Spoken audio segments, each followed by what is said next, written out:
What up, nation? Welcome to another edition of the WiseTake NBA Wise stream. CK013 here. You can find me on Twitter at CK_013. And I'm joined once again by the GOAT, the true OG. That's right, Paulie D. And you can find him on Twitter at Paulie with 8 Ds. Paulie, what's happening, bro? What's happening, baby? What it do, baby? Loving it, man. Real quick, for those of you watching on YouTube, if you're new to the channel, please subscribe, hit the notifications bell so you're notified whenever we decide to go live. We are here to lead the WiseTake Nation into lock, as we have been doing so far, getting a lot of positive feedback from the WiseTake Nation subscribers about this show. So yeah, we're just gonna kind of keep rolling with it. Shout out to MG, WiseTake Nation OG member. He's been a member for a long time, man, since the very beginning. We've watched this man blossom into quite the DFS player, mini max dominator, if you will. So shout out to MG, man. Took it down last night with something we talked about on the show last night, Paulie. Last night we talked about maybe having a blend of the chalky Milwaukee dudes mixed with the low-owned Knicks Golden State guys, and it only takes one. Yeah, you know what I liked about that was, like, he took what you liked the best and what I liked the best, right? Because I had the highest exposure to the Knicks, right, and you had the highest exposure to the chalk. Right. The Milwaukee, right. And he mixed it together. I don't know why I didn't do that or why you didn't do that, I ended up still underweight, man. But really, like, the chalk is stronger because this field is getting sharper. It is. Last year, maybe that was 50%. Year before that, maybe it was like 35, 40%. And like now it's 70% on a slate that big.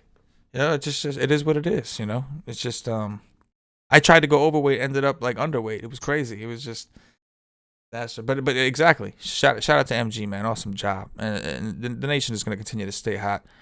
4-game slate. Before we get into it, we're going to go game by game, keep things different. Yeah, different.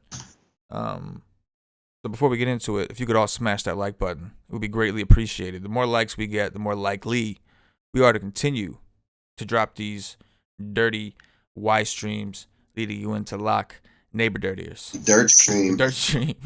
The dirt stream. Extreme dirt stream. I like it. All right, with that said, let's go ahead and jump into this first game. And real quick, like, I didn't mention it because I thought it was obvious, but for some of you may be looking at the slate for the first time. This is a news where we're very dependent on injuries. It's only a 4-game slate, but there's some key injuries that we're waiting on information for. We'll address them as we get into the games. But in the meantime, Paulie, we're going to look at this first one, which is the Philadelphia 76ers visiting the Boston Celtics. Total in this game is opened up at 210. It's up to 210.5. The Sixers opened up as 1.5-point underdogs. Are now 1.5-point favorites, despite 60% of the bets coming in on Boston. Marcus Smart did get ruled out. There was a little bit of news that could have influenced here or there. Al Horford is kind of the big question mark we're waiting for here as far as injury goes. Paulie, start with the Sixers. Talk to me about the Philadelphia 76ers.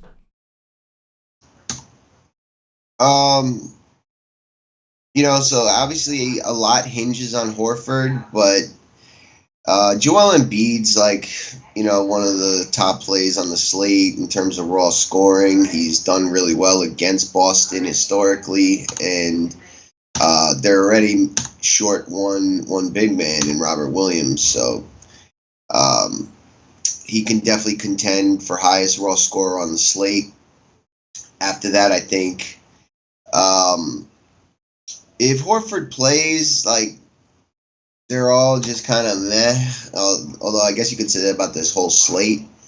I'm into Josh Richardson at 5'3". I think that's underpriced, and this slate feels like a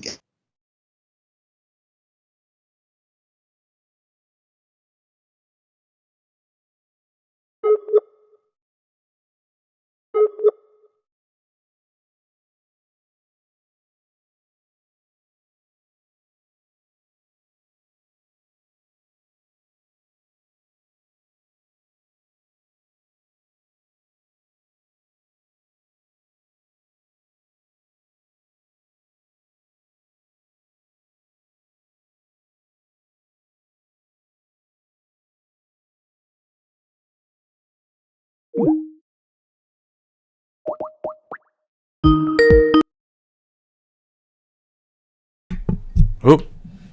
Lost the sound and everything on that one. All right. Sound is back. Trying to get Paulie back. We'll see. Okay. In the meantime, I'm gonna go ahead and get into my side of this game. So, starting off with the 76ers side, Al Horford is key, and it's the first game, so we should have it. They did just announce that Al Horford's a game time decision. We're literally, an hour and 8 minutes from lock, and I think now would be a time for a game time decision to be made.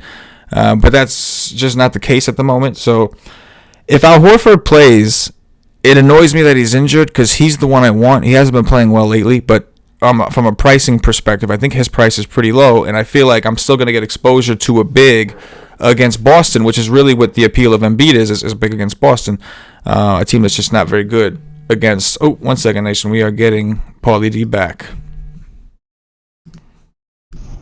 Hey, yo. We are back. We're back. What happened, bro? It was just Free City. Don't know. The Sixers. The Sixers, yeah. So, a lot's going to hinge on Horford. I like Embiid regardless. If Horford's out, then I kind of like them all. Richardson, Ben Simmons, Toby. If Horford's out, I think, Mike Scott, James Enos become interesting value plays. But as I was saying, I just think this is a good game stack slate. All the totals are, between 210 and 220. They're, no game really sticks out, and you're just going to want to find the one that kind of goes to the end or finds overtime. And, these are two of the better teams in the East. They should, both want to win and, have some, leverage or, confidence that they're better. So, I think this should be a closely played, down to the wire kind of game. And if that happens, almost everyone's underpriced, especially if Horford gets ruled out. Yeah, with the Sixers, I was saying before, if Horford does play, he'd be my favorite because the whole appeal of Embiid, aside from the fact that he's got good history against him, is the matchup, right? Boston's not good against centers. Horford allows you to get exposure to that position because he does play. He'll have his opportunities with Embiid off the court where he's playing center. Also, in these last two games, Embiid's been playing 30, 31 minutes. So when Horford's there, they don't have to play Embiid as much. That's why it's so important to me for that news, because if Horford's in, the price is good. You're taking a risk because he is playing with an injury. We know he's got a sore hamstring and all this, so you're taking that risk. But the price, it's good. But if he's out, you're gonna want to lock and load an Embiid, right? You're just gonna want to unleash. So I agree that Embiid is still a good tournament play, still a good play in general, but he'll be a significantly better play if we feel like if this game is going to be competitive, Horford's out, then Embiid goes back to playing 34, 35 minutes, at least potentially, assuming that Boston, keeps this game competitive. This is a back end of a back-to-back for them.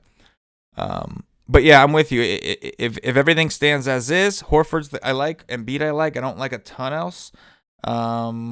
It's probably more so the Boston side that I'm looking at in this game. With that said, Paulie, we know Marcus Smart has been ruled out. Robert Williams has been ruled out. Talk to me about the Boston Celtics. Almost identical to Philadelphia. I like them. I like them in a game stack. If I had to rank, it would go Tatum, Walker, Brown, Theus, Hayward, Wanamaker, and maybe a dab of Cantor now with Williams out, although I think there's better value plays on the slate.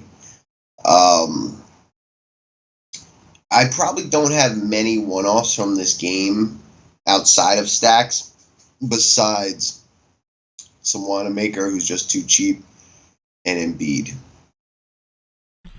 Yeah, I'll definitely play some Wanamaker. It's a 4-game slate, so maybe on a bigger slate, I would tell you I'm at 20%. It's a different situation. You got Luka Doncic, who's expensive, and there's just not a ton of outstanding stuff. He stands out because he's that cheap. There's not a lot of people that are that cheap.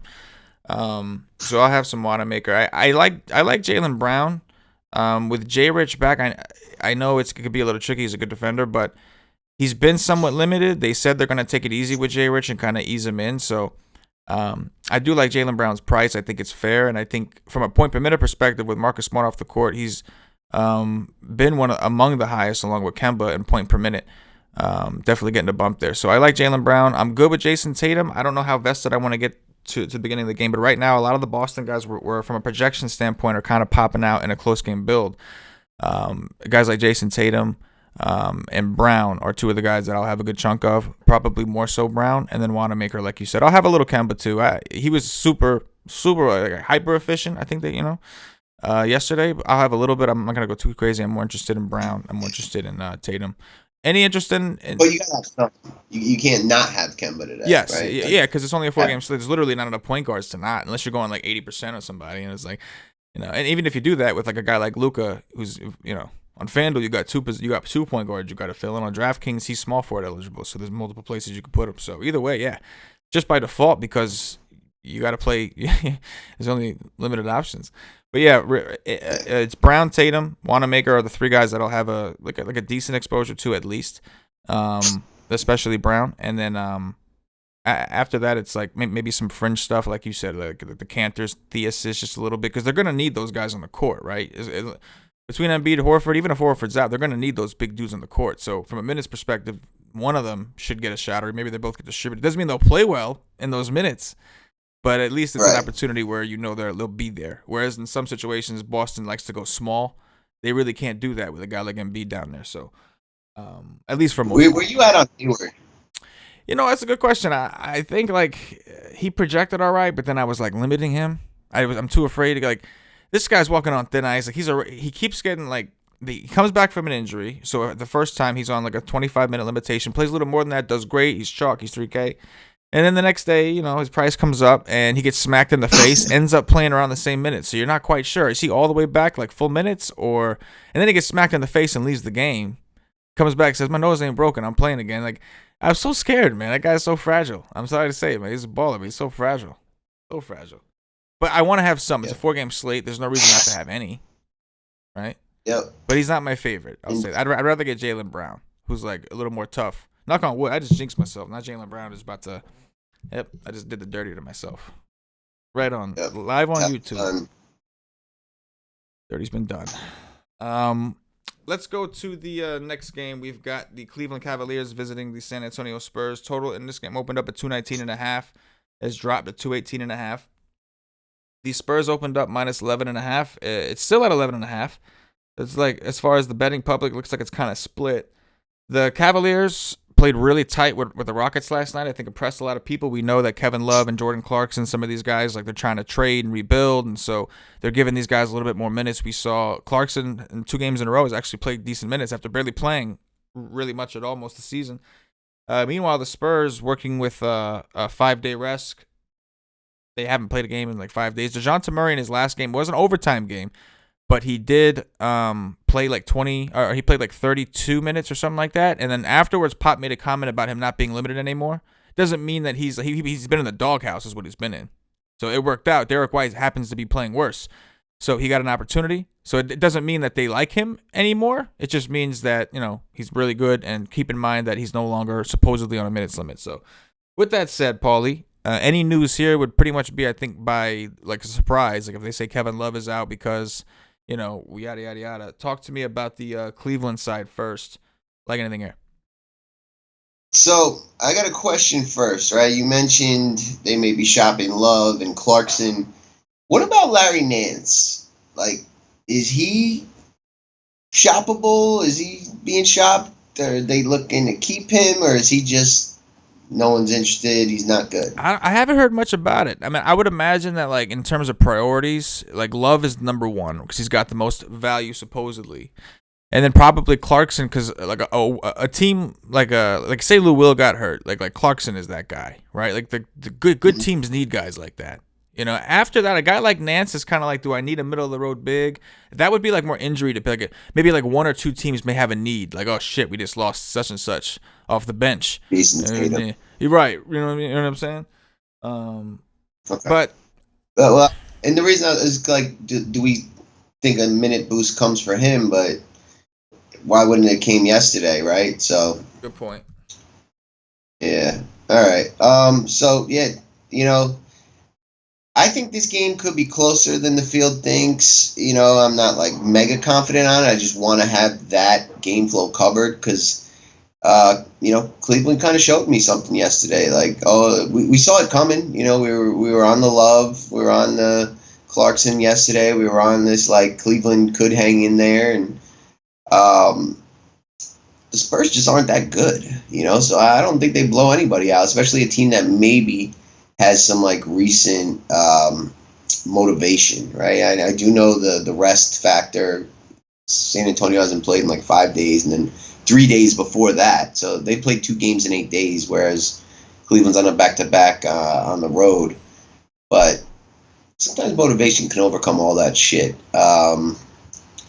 Tristan Thompson, Kevin Love, Jordan Clarkson, Kevin Porter Jr., and Seti Osman. Those 5 guys are who I'll have some exposure to. I've been looking to play some Colin Sexton lately. I do not think this is the right spot. San Antonio can put a couple guys on him that can give him some trouble today, though. Although I do like the usage, and he was a prolific scorer in college. Maybe I shouldn't leave him off completely on a 4-game slate, but I won't have much exposure to him, like 2-3% max. But Love, Thompson, and Clarkson, and maybe even Kevin Porter Jr. really fucking balled out yesterday, and has had like 5 games now, double-digit scoring in December, and showed some signs of potential in the summer. He's 3'6". Those are the guys that I'm going to try to get over the field on, in this game in general, because I believe it'll be close, and I think they're just similar, and just like the Knicks, what do you call it, Golden State last night, without the pace, but 2 shitty teams like that are trying to win, so those games can find overtimes or go down to the wire, and I like that. I think this is the best way to get contrarian on this 4-game slate. Yeah, as far as projecting the Cavaliers, the hardest part is the minutes, because their rotation has been changed. They've changed it. They've tweaked it. Jordan Clarkson was a guy that was getting like 18 minutes on a good day. Now, the last 2 games, he's played, 27? I think in both. And he's played well. He's played efficiently. So they're projecting well to me. Guys like Kevin Porter, Jordan Clarkson, they're projecting well to me. But is this real? Like, are they really going to continue to get these minutes? I don't know. Kevin Love, it's a back-to-back. The dude's been dealing with sore backs. He's constantly hurt anyway. If you're trying to trade the guy, he ain't got no value to you if he's constantly getting hurt. So after, yeah, exactly. After showing out last night in Houston, we don't know. So again, another game where it kind of comes down to news. If we don't hear anything and things are as they are, I'm with you that I think I'm willing to take shots on guys like Kevin Porter a little more. I'll have like 20%. My favorite Cav straight up is probably Thompson. And part of that is, number 1, he projects well for me. Number 2, the matchup, in my opinion, should be pretty decent. And number 3, I think most people at center are trying to go up to the top because you got Embiid, Jokic, Whiteside. You got all these centers that are expensive. I think that maybe the mid-tier, that could lead you to a different type of build in general. So Thompson, if Love plays, maybe both of them around 20%. Maybe Thompson a little bit more, just because I feel like that's going to give me something. But it's really like, Porter and, like you said, Clarkson. So I'll make sure to have a chunk. Talk to me about the other side, the Spurs. Yeah, I think this is the trickier side, right? Like, well, the easy things is DeRozan and Aldridge, right? And then we have DeJounte Murray, who doesn't have a minutes limit anymore, who finally, played well and got minutes.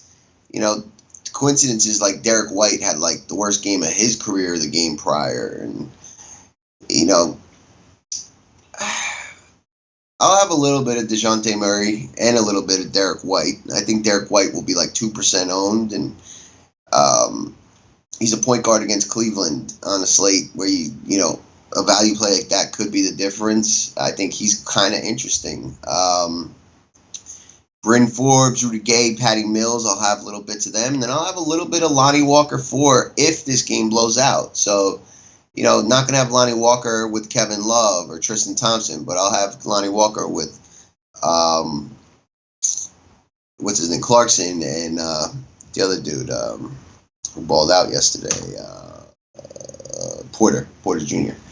But DeRozan is clearly like taking his alpha dog lead role back. The usage has been awesome. The price hasn't caught up. It's a nut spot. LaMarcus Aldridge, when's the last time he's been this cheap? It's like his rookie season. Those are the guys you got to get some of, and I like those two with like 3 or 4 Cavs. The nice thing about stacking the Cavs is if that stack is right, just like yesterday, you're going to need multiple Cavs and only like 1 or 2 from the opposing team. And same thing here, right? DeRozan, LMA, or DeRozan or LMA with a cheaper guard, and then a bunch of Cavs. And, I'll have that, and then I'll have the blowout with like one stud and then somebody like Lonnie Walker and, a Patty Mills or something like that with some of the value Cavs. Yeah, starting with the Spurs, I think I agree with you that this is the side a little harder to figure out. They're projecting to be pretty popular, believe it or not. The Spurs side of the ball, the Cavs side not so much. The Spurs side, DeRozan, that was one of the guys that popped out to me last night when I was doing the first liqueur. LaMarcus Aldridge, which makes sense because bigs have been destroying Cleveland all year.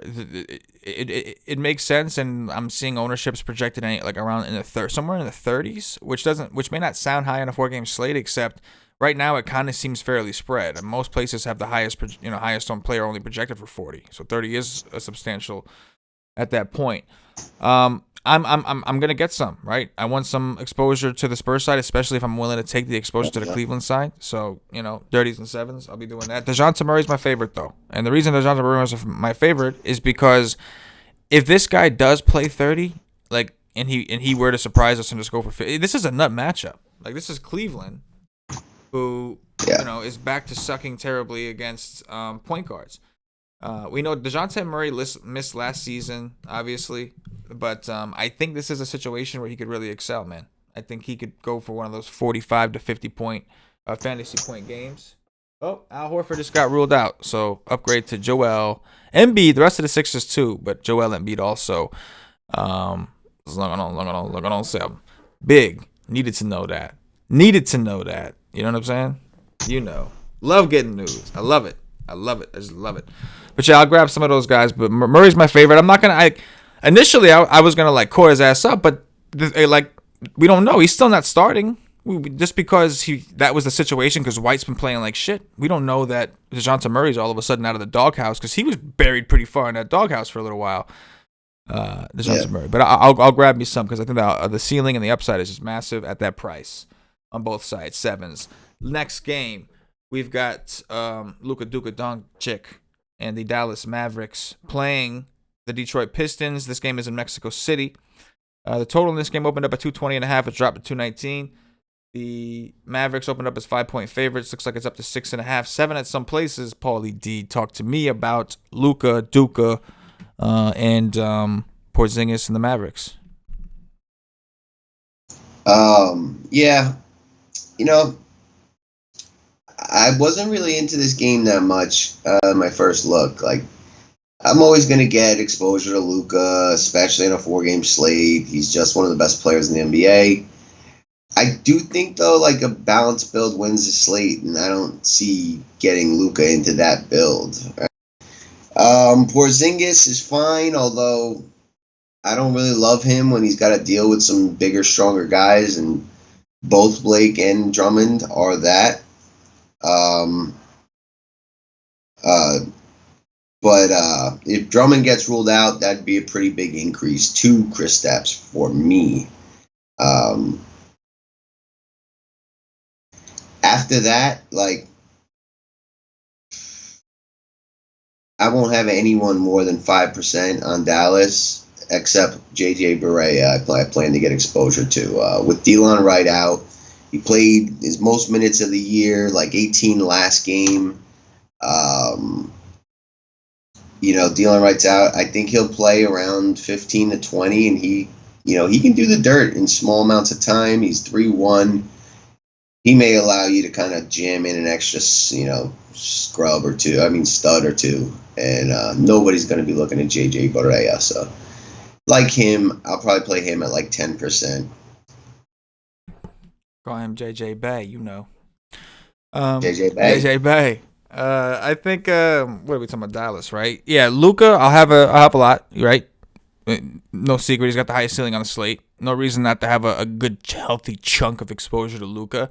Doesn't mean you have to be overweight. You could still go underweight, but there's no reason not to have a good chunk of him because he's probably going to be the highest owned player on the slate, I would think, right?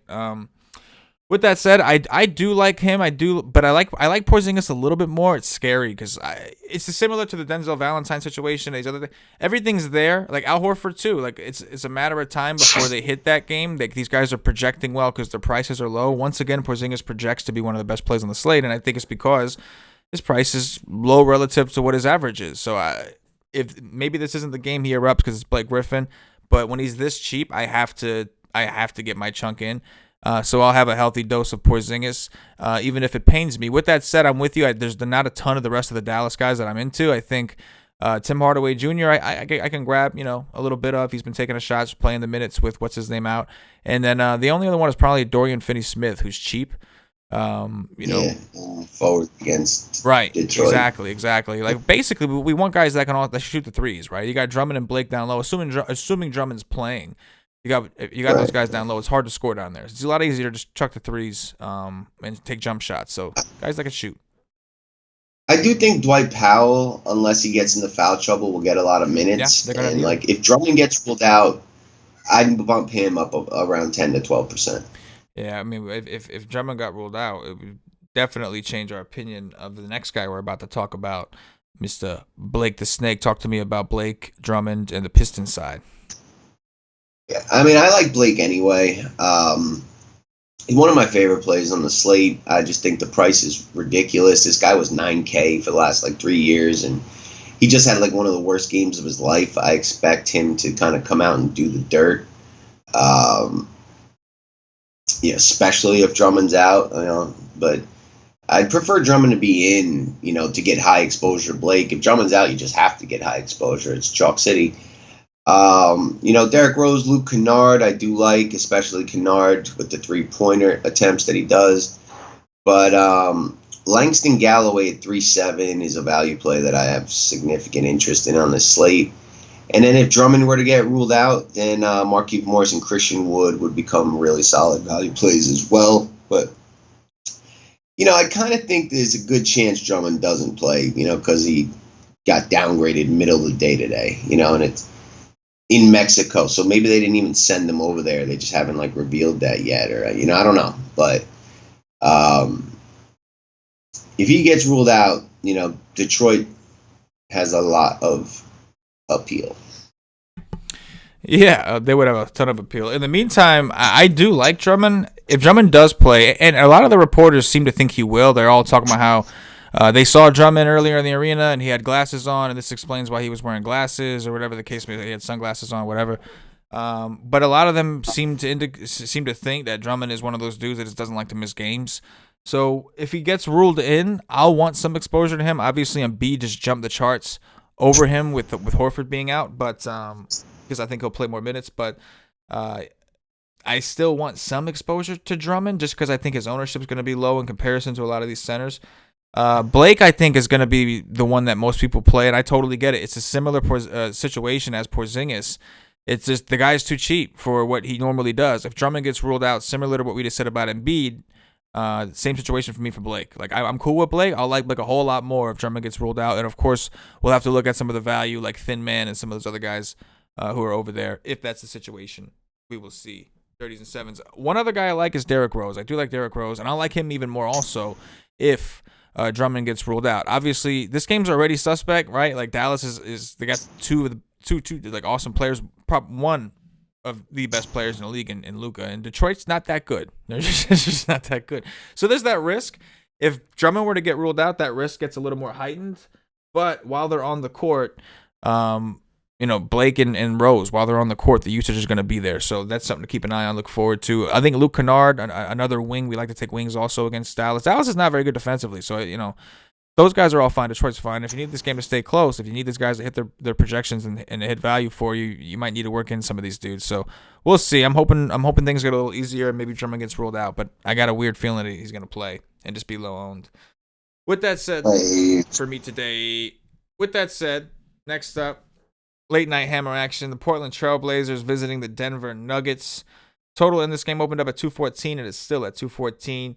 Nuggets opened up -5.5 at home, up to -6.5 at home, supported by about 60% of the betting public. The freeze is great. Another poor connection, but the freeze is glorious. I love it. I love it. All right. Good there. All right, I'm going to start this off. I'm going to start this one off. Probably you got to get the internet straight because he normally does his shit from the office. Now he's doing his shit from his house, and shit don't seem to work over there right now. All right, with that said, this is the late night hammer. I'm always like a proponent of getting, like, I like to be alive when the last game is starting. There's nothing worse to me. I'll do what I have to do. Like, this isn't like a superstition thing. Like, but if I see an opportunity in ownership, which really ownership is the excuse for people like this, you can always attack the late games and say, oh, it's going to be long, because the late games always are.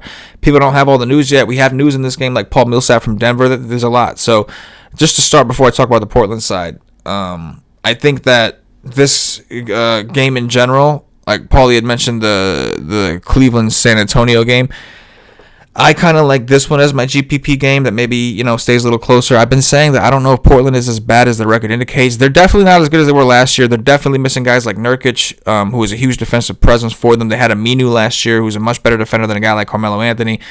So there's no question that they're not, you know, I don't think they're as good of a team as they even were last year. But I don't know if they're this bad. So we'll have to see. A lot of question marks between Jamal Murray and Millsap on the other side. As far as the Portland side goes, Whiteside's kind of interesting from that bunch. We talked about Jokic and Embiid. Whiteside is like the not cool one, right? He's not coordinated. He's just big as hell, and he just grabs a ton of rebounds, right? It's like that's what he does. With that said, though, Jokic is just a terrible defender, and Jokic has looked a step slower for sure. Like, you know, people making fun of him, saying he got fatter and all that. He's not producing as well. I'd say his projection, he's not projecting as well. Hold on one second. We got the D coming back. Revenge of thy neighbor. Yeah, revenge of thy neighbor. Oh, yeah. So I was talking about Portland. I'm just going to finish up on the Portland side, and then I'll just kick it to you with Portland. But my point, what I was saying to the nation is, like, you were mentioning that you like the Cleveland San Antonio game. And, like, I'm with you. I get your point. I like it also. But I think this Portland late night hammer Denver game, I'm a little interested in it. And I was saying it could be biased because I've been saying it for a while now. I don't think Portland is quite as bad as they've looked this year. You know, I don't think they're as good as they were last year. You're missing Nurkic. That's kind of a big deal. A good defender. You replace him with a guy that can't play defense. He's just big. But, and of course, like Carmelo Anthony replacing a defensive presence like Aminu. There's a bunch of reasons. But I like the late night hammer. I feel like this game in general is going to be fairly low owned.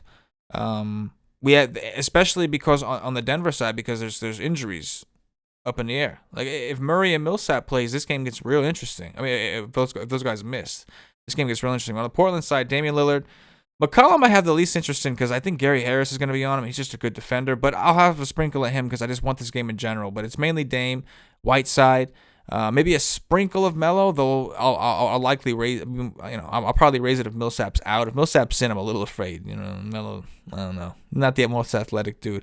But this game in general, this is my GPP that I want to have some, like, you know. I want to make sure I get some of this game. I was telling him, man, there's nothing worse to me than, like, the last game just started of the night and my teams are all done. There's nothing worse than that to me. It's the worst feeling in the world. Like, I always love attacking the late games.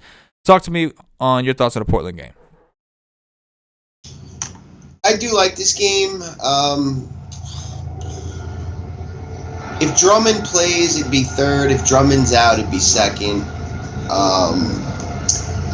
You know, I'm like even on Lillard and McCollum. I'm just going to have a decent amount of both. I like Hassan Whiteside too. I think he'll be kind of low owned at center. Not really into Melo, not really into Bazemore, not really into Simons, but I'll have a little bit of those three just because they're a tad thinner with Hood out. But McCollum, Lillard, the two I'll have the most of. Yeah. Talk to me about the other side. Yeah, you know, so I'm expecting Murray to play. I don't know what to think about Millsap, but I think Millsap's only going to play 20 minutes if he does play. Like we caught that little flourish yesterday, even though he didn't even finish that well, or 2 games ago. But it's Jokic, it's Will Barton, and then it's like I like some of these value plays like Gary Harris. Mason Plumlee has like a vendetta lifetime against Portland, and they could need him. If Hassan's doing the dirt. I expect Jeremy Grant to get good minutes. He's gotten good minutes regardless this year. And, if Millsap gets ruled out, he probably starts. He's probably a great value play that most of the field won't be able to pivot onto. So I'm going to throw like 5%, maybe even 7% Jeremy Grant into my lineups and just be content to leave him there. And, force in some stacks of this game as I will of every game. So I have the flexibility where I'll have, 15, 20 teams that have 4 or more players from these games so that when news drops, I've got enough teams that I can make changes to take advantage of that news dropping. Monty Morris, if Jamal Murray got ruled out, obviously would be one of the best value plays on the slate, but I'm going to go to him anyway. I think he's solid. I think he's, the new Terry Rozier who could start for many other teams and just is behind somebody that's better on a really good team. But, if Millsap doesn't play, then, he's like the 7th man in the rotation. So, all kind of hinges on Millsap. But I like Jokic a tad, like Barton's probably my favorite, like reasonably priced guy. Barton or Murray, like no one's going to play Murray and he could do the dirt against Dame Lillard D.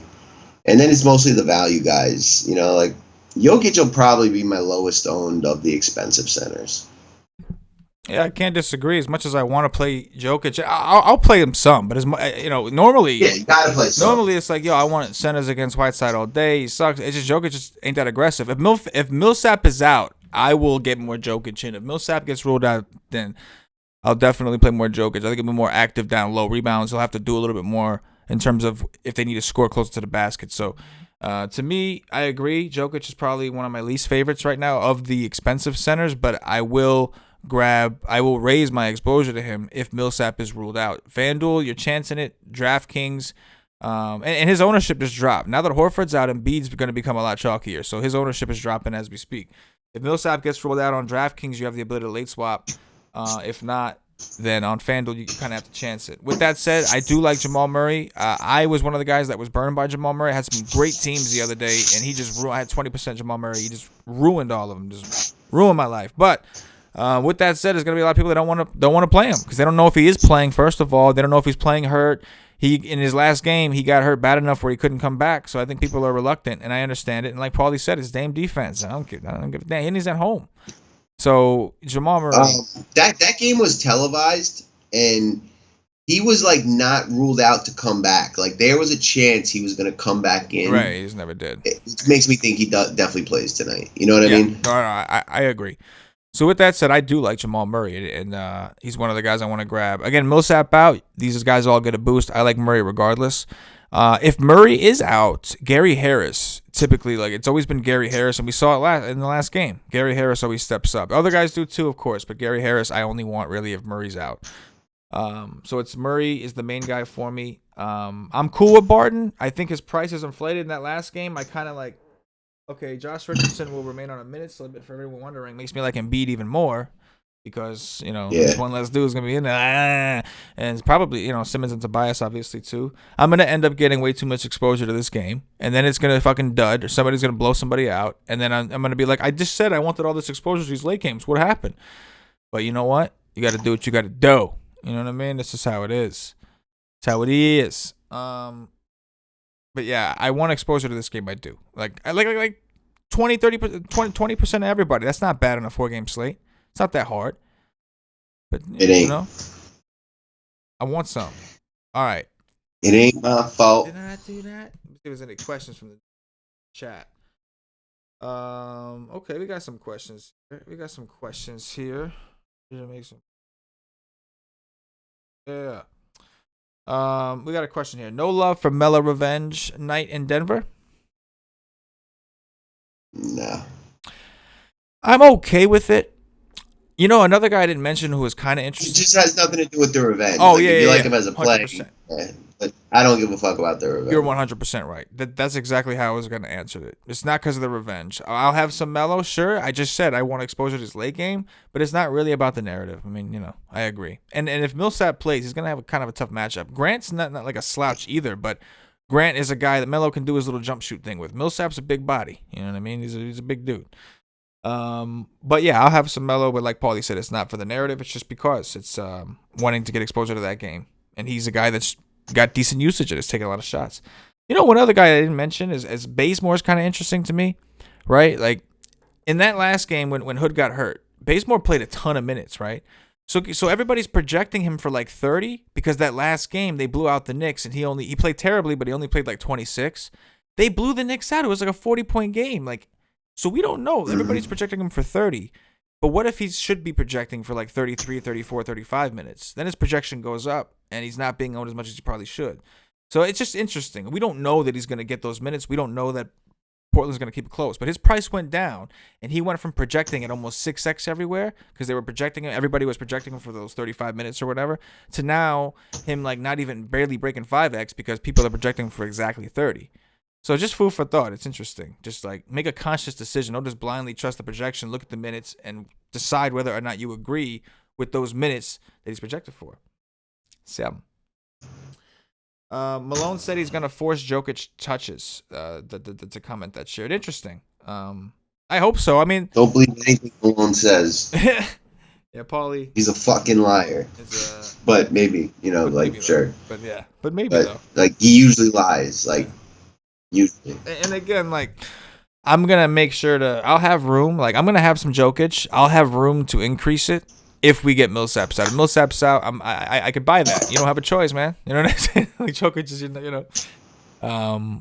But yeah, he just hasn't been as aggressive. But again, Embiid's ownership just went up, and you know, Jokic and Whiteside and all these other centers just dropped a little bit. And if somebody gets ruled out, that person's ownership. If Millsap gets ruled out in the next 5 minutes, Jokic, his ownership will then kind of go up a little bit, as well as Grant and these other guys. So you know how it is doing dirty dropping 7s. But thanks for sharing that in the Ystream chat, SG. I'm gonna switch the screen at this point to the Slack feed. This is something we have about 30 minutes before lock. I'm gonna switch this over Slack style. This is something that our members get access to over when they're subscribed to WiseTake.com through our Slack chat NBA injury feeds channel. Go check out WiseTake.com if you're not a member. You need to get down. This is just one of the many channels. It's just injury feed channel. And we're gonna just react to the news. We see so far Horford's out. Andre Drummond, game time decision, had an allergic reaction to an avocado. Ain't that about a bitch?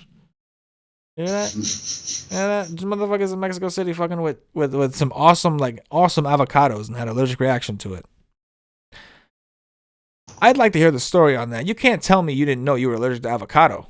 You know what I mean? Like, if there was an avocado in something you didn't know, because avocados obviously grow, you know, in the Southwest, and that's the best place to grow them and all that. So that's interesting.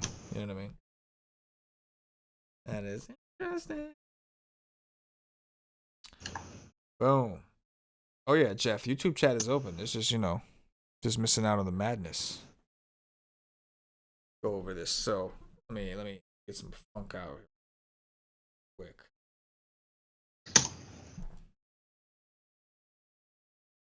Well then. Damn, I can't remember if I updated this. Updated what? My projections, man. I'm trying to see what I'm getting at this point. It's 30 minutes, like, Yeah. I gotta know these things, man. You just not know these things. Gotta know these things. Them projections. They be projecting. They're, projecting. Project to what? What do you project to what? Copy player.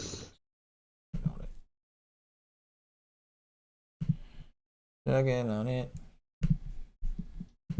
So how much Embiid you looking at right now? Like, did he just bump out? You already liked him, so you gotta love him now, right? Yeah, and it's a 4-game slate, so probably like 50. Like 50. 50, dropping 50 on him. I like it. I can dig it. It's a fucking really good spot. It is. The usage just fucking went pretty high. Yeah. He's gonna get like Cantor and Theus D. His usage has been, mid, like low 30s, like 32, 33. I don't know. What am I missing here? How does he do it? I don't know. No, I'm with you. I'm loading up on Embiid. I'm with you. I was just wondering. I was just asking, but I'm completely with you though. I'm doing it well. Let's see. Gonna make some adjustments to this. Give me that news. Give me that nasty news though.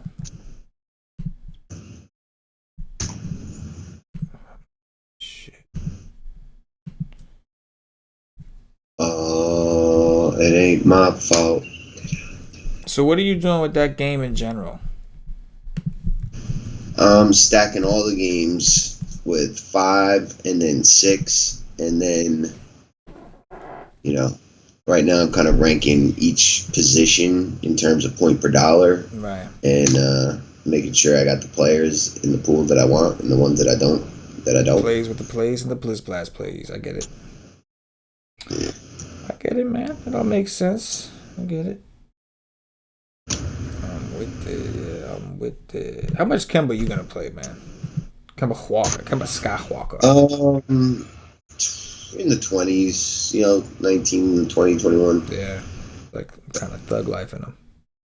But whatever. I am going to play a little bit of Mike Scott at 32 now that Horford is out. Yeah, it's a good point. What about Toby and Simmons? Simmons, yes. Toby, a lot less, but yes. And then Matisse Thybulle's been really good lately. You got to get some of that. Yeah. And then Michael Scott and James Enos. Enos.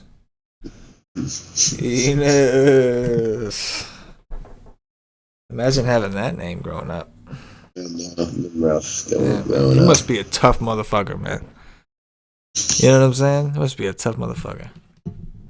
All those dick jokes his whole life. His whole life. And like eventually, I don't care how good of a sense of humor you have. Like eventually, you got to get sick of that shit. Like eventually, it's like, all right, you know what? All right, that's it. We're doing this right now. Dirty style. Let's go. Dirty style. So it's crazy, man. Andre Drummond, Jamal Murray, Paul Millsap, like significant pieces here on a 4-game slate. You know what I mean? Mm-hmm. Significant. What are you projecting Embiid for? Right now? Mm-hmm. No, tomorrow. No, I mean, like, yeah, you know what I mean. Like, that was honestly a tactic to buy some time for it to load. I had to refresh my screen, and that just what came out. That was terrible reaction skills right there. That's not what we preach here. We got to learn how to react better, but good catch there. I got him projected for about 51 DraftKings points, assuming he plays around like 33 to 33 and a half minutes or so, right? Because before, you used to figure around 30, 31, that's what he's been playing. Now, without Horford, he's got to play at least an extra few minutes, right? He has to. And his usage while he's on the court going to be higher. I'm with you. I'm about to play like 40 to 50% of Embiid. Like, as far as I'm concerned, he's now in the core. I don't got time to the article because we're doing this, but as far as I'm concerned, like, the only problem is, like, I know that's going to lower the ownership of the other centers. And if Millsap comes out, then I do like Jokic at that point. If Drummond, so like, that's the only issue. Like, it's the first game. The ownership is going to be crazy high. If he happens to bust, that could be valuable, but it's not likely. It's just a phenomenal spot. You know what I'm saying? But I expect his ownership to now go up, right? Like, pretty drastically with Horford out. Yeah. Drummond's is probably going to be really low. Embiid's will be really high. Jokic will be right behind, and Whiteside and Drummond will be really low. There you go. There you go. It's different. Yeah, it's different. So you like Ben Simmons more than Toby? Yes. Toby and Bobby, hell of a combo. Bobby's going to have a good defender on him. Yeah, that's a good point. He has done the dirty to these guys, though.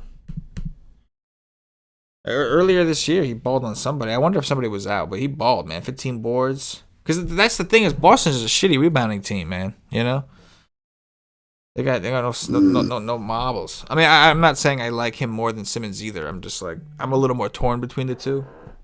But what you're saying about Simmons does make a lot of sense, though. Yep, Scott is in the starting lineup at the 3, so that's happening.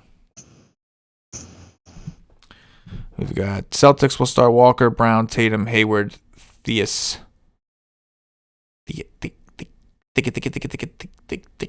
Hayward starting. Hayward is starting, yes.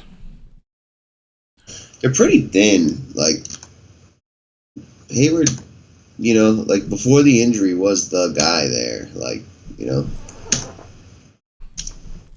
he's cheap, significantly cheaper than everyone else that's like, significant. I mean, even in terms of like my projections likes the Boston side. Like those are the guys that are projecting better. I probably because they're seeing a slight increase in pace. It's nothing substantial. Philly's not playing fast either, but I'm assuming that in a combination with that and the fact that the prices are low because they're the minutes, right? I would think Boston plays faster than Philly.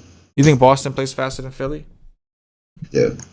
I don't know for a fact at all, but my guess is that they do. It's close, but no, Boston is slower. Philly's ranked 18th, yeah. Boston's 22nd. It's close though. We're talking about 0.6 is the difference really. So they're all in like a tier together, so they're basically the same speed. So there's no pace advantage for either team regardless. But I guess it's just like it's a minutes thing, right? Like they all project for really high minutes because they're thin. They're missing, guys. And even Wanamaker, who I'm playing, because principally he's 3-1. You have to play. I mean, you got to grab some of that. But it's more of like a principle thing, though, right? Like we got to make this decision. But yeah, the core guys on both sides should get close to 40 minutes in a close game. Right. Yes. Yeah.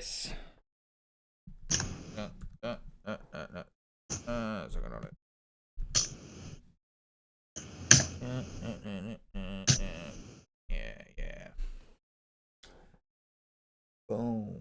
How much Wanamaker are you gonna play? Is that like a personal question? I'll get back to you on that. Is that too personal, right? It's like a personal question. No, I don't know yet. I haven't. Just joking. I'm crunching right now. I'm working that out. Working it out. I think there's plenty of like equally like good value plays that just the field isn't grading as good. So yeah, I feel you. I mean, what do you think the field's ownership on him will be? I don't know if it'll be that high because he's not a starter. He's not like I'm assuming he's not starting, right? We just went over the lineup. He's not. So I don't think it'll be like it'll be high, but not like 80% like we've seen guys. I think Boudier taught everybody a lesson. You know what I mean? So maybe he's like 50, maybe something like that. He's projecting for the fourth highest on one system at 34. Yeah, I mean I think that makes sense, right? So I'm probably looking at 20 if he's around the 30s. Yeah, go slightly underweight, right? Yeah. No, that makes sense. Generally, I like a balanced build today. All right, sure. Like I think that enough like Jamal Murray and Jason Tatum and guys like that. DeJounte Murray, Kevin Love, LaMarcus Aldridge, like to fill out Blake Griffin, to fill out a good lineup that way and not need, Brad Wanamaker's 16 today. Yeah, no. I'm totally with that. I'm totally with it. Wanna make a what, son? Not me.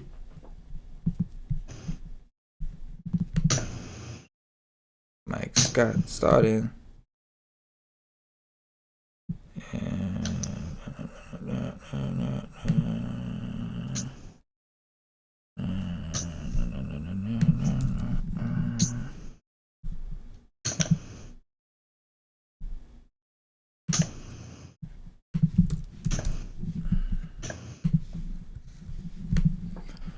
Oh, straight flossing. Ooh, my back. Feeling that back pain though. The fuck? My back's under attack, bro. I don't know what's happening right now. Shit is happening. Feeling pain. Feeling it. Get the fuck about my business. Man, it sucks, man. Like making a decision on the Celtics situation. It's pretty big, man. Pretty big decision. Just saying, just like Just saying, man. Pretty big. That's what she said. Ooh, that was dirty, man. That was nice. I like that. That was dirty right there. I got a dirty burger on him. I liked it. I did. It was dirty, but I respected it. You know what I mean? Mm-hmm. Dirty, but respectable. That's what I'm telling you. Can't really argue with that. How do you say nah?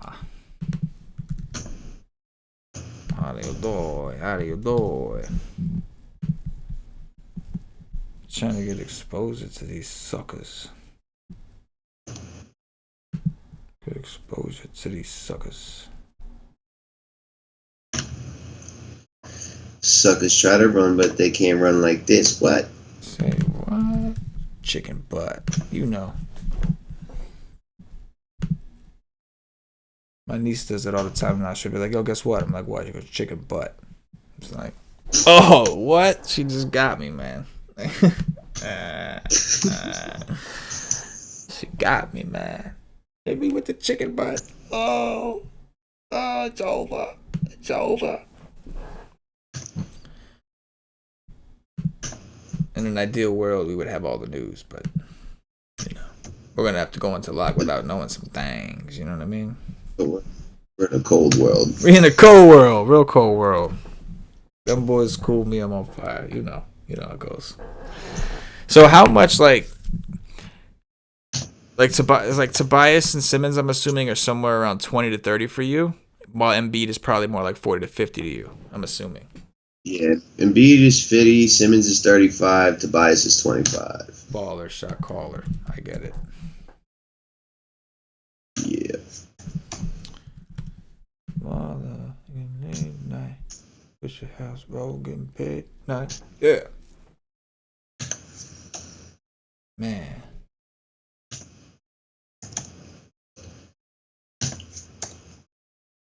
Shit. Donkey balls. Lower you. Lower you, lower you.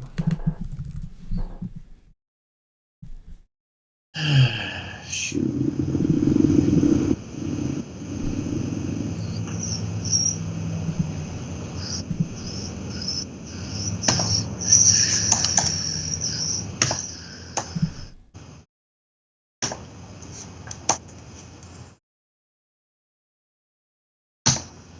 How much Kevin Porter and Clarkson are playing, bro?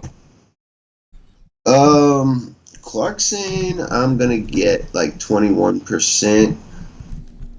Porter is gonna be like 9. Yeah, I feel you.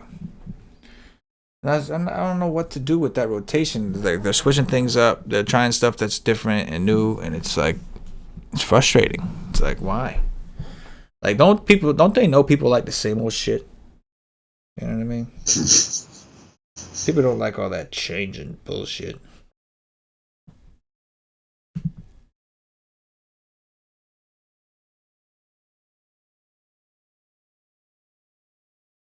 Favorite value play on the slate?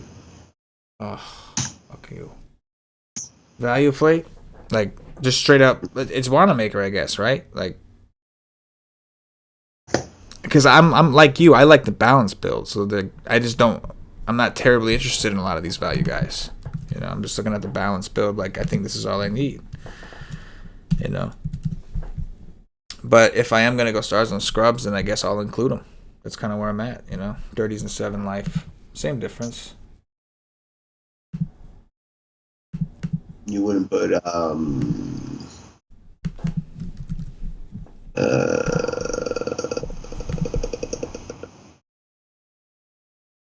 Mike Scott ahead of Wanamaker, a starter at similar price? No, because I think that, like, his I think that game he had, I'm fine with him, don't get me wrong, but that game he had, I don't know, when have you ever seen him do something like that before? Like, you know what I mean? It was just kind of crazy. And not to mention, they won that game 141 to 94.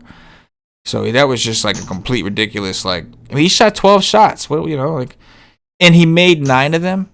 So I think that's why the difference of him shooting, like, I don't know. I mean, listen, the usage looks good. I don't like him. I tell you what, I don't like him that much less than Wanamaker. I'll tell you that. I'll leave it at that. But yeah, I think grabbing some exposure to him is probably a healthy move. You know, I'm with it. I just don't love that build. That's all. You know, I'm like, yeah, I'm with you. I kind of like the balance deal a little bit more today. The plays for me. Just do. Do. Oh, we got 13 minutes to lock, man. 13 minutes to lock, man. Gotta make some moves. Make the moves. Langston Galloway, I think, is my favorite value play. Okay. Langston Galloway, I respect it. You know what I mean? Respect it. Naughty by nature. I get it. Shooting guards is kind of ugly, huh? Ooh, man, yeah, shooting guards is kind of ugly, yeah. I don't know this. I really don't. I know this position here. Hard and long, though. Yeah.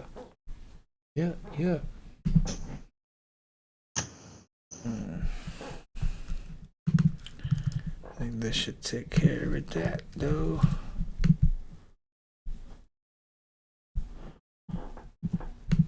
The countdown is getting real, man. Real serious. Like Sirius XM radio. You can hear. How much Tatum you playing, bro? How much Tatum, Brown, all them dudes? Yeah, I mean, my crunch gave me way more Philly than Boston. Brown 32, Walker 19, Tatum 17, Wanamaker 15, and Tyson Cantor 4 and 2. So. But what about Hayward? None of him? Oh, I got no Hayward. I gotta add that shit. Yeah, thank you. Hayward. But in general, I feel like I'm a little too low on that shit. But that's funny because I have like, I mean, Brown I genuinely like. I have a good chunk of him. Tatum I like also, but I'm worried. It's the first, you know me. And I don't like this first game bullshit. You know what I mean? Well, I don't care about that at all, but I'm nervous about it, man. Like, Tatum's numbers look good in the research, and it dawned on me, like, yeah, it's because Hayward has missed the last 2 weeks. Like, you know? Right. This is all true.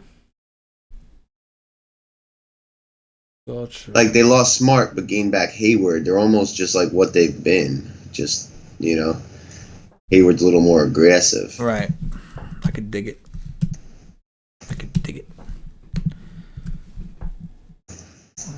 Side.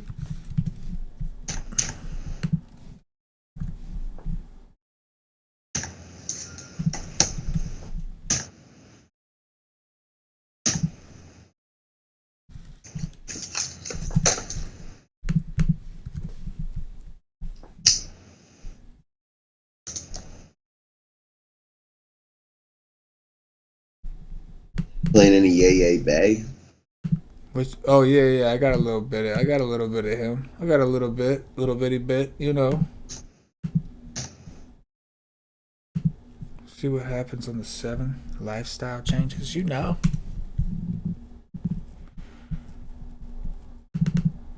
Uh, 10 minutes. 10 minutes to lock, bro. 10 minutes to lock, bro. Yeah.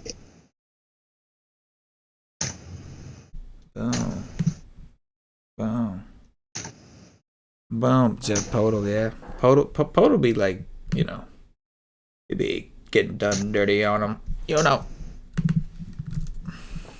He be, what, no % owned? You know what I'm saying. His name is Pirtle. It's like turtle, but Pirtle. I'm not pirtly enough for the Pirtle Club.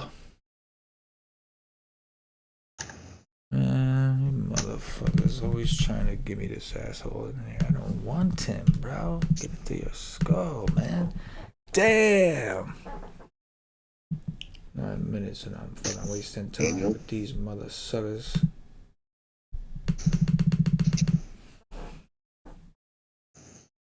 Mora, soca, mora, soca. All day in it, man. All day in it, man. All day, all day, all day. I'm landed on the Atlantic. My planet. Planet in. Alright. Yeah. Upload. I'm about to do the uppity load, and then I'll tell you my top 5 exposures. Top 5 exposures. Exposure emojis, you know. You know how we do it.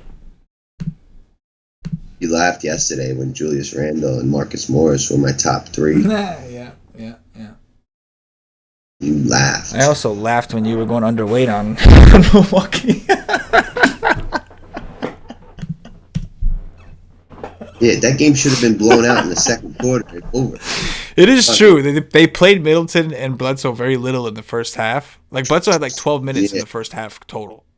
Like, they were just like splitting them up. They brought him out for like the last 2 minutes. They like sub Middleton back in. I'm like, what is going on here? What is it going in? What is happening? What is happening to my life though? I don't know. Me? Who? Me? Alright, so let me do this. And let's find out who we got the most exposure to. We're gonna do it then, do it big then. Jameis Winston.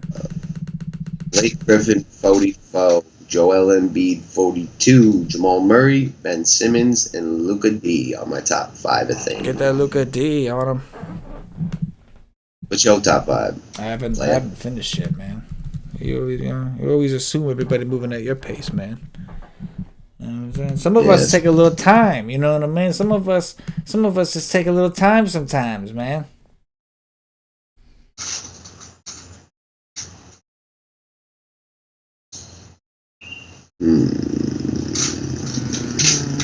Thug life in it.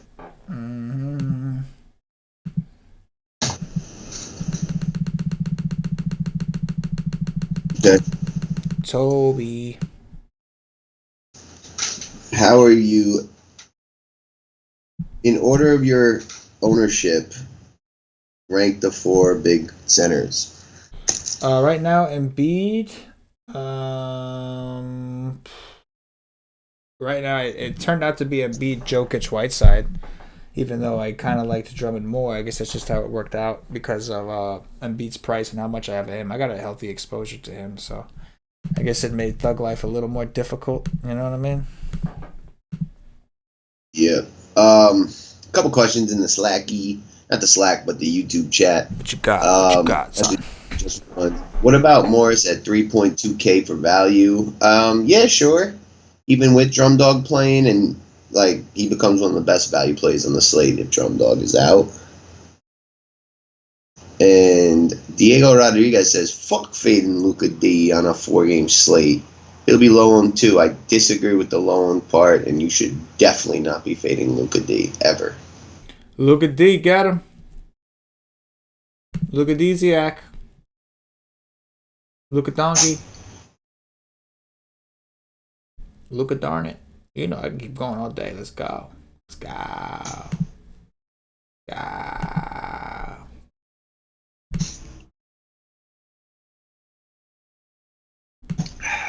Get jiggy with it. Oh.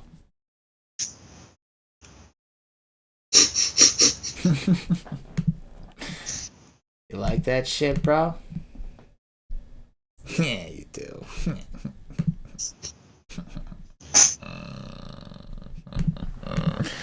Alright, putting up that ill nah though. The ill nah. That hootie bang bang? That hootie chitty, you know. Chitty. Bang bang. Alright.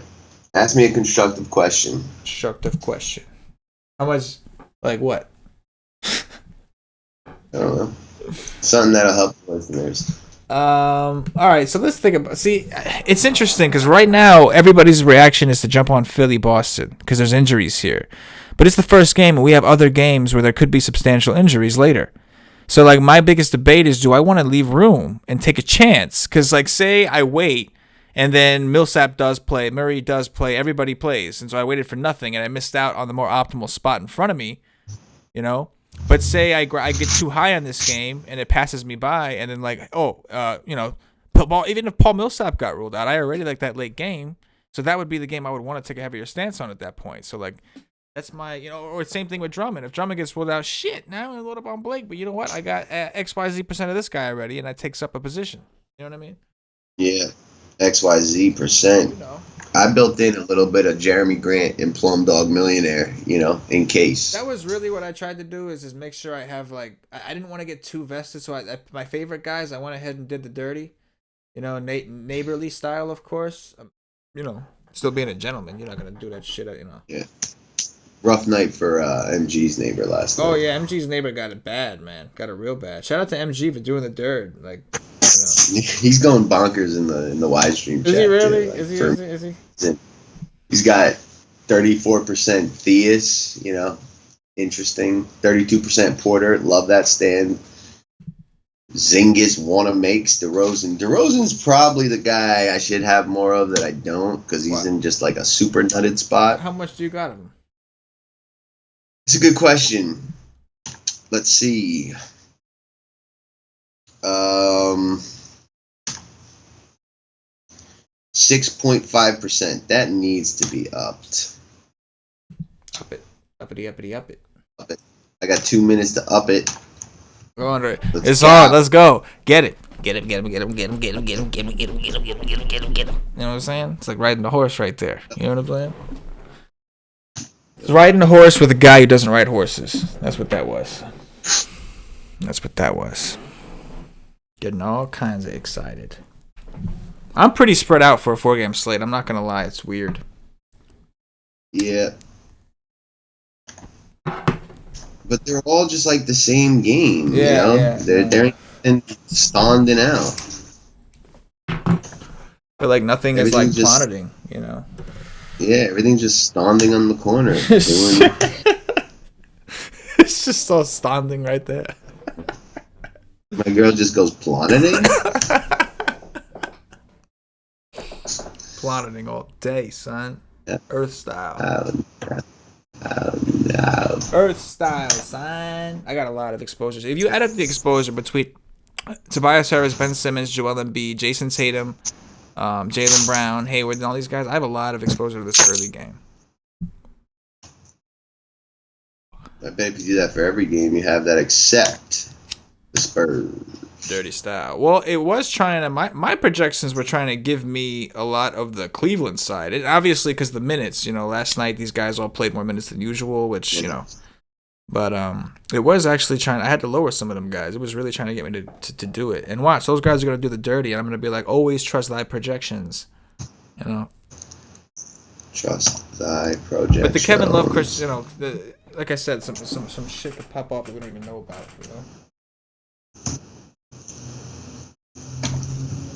How much Cantor did you play? 2%? I got like 10. I gotta grab me some combo just in case, bro. If he's gonna be so active, like they're gonna have a hard time guarding him. It's gonna be wild.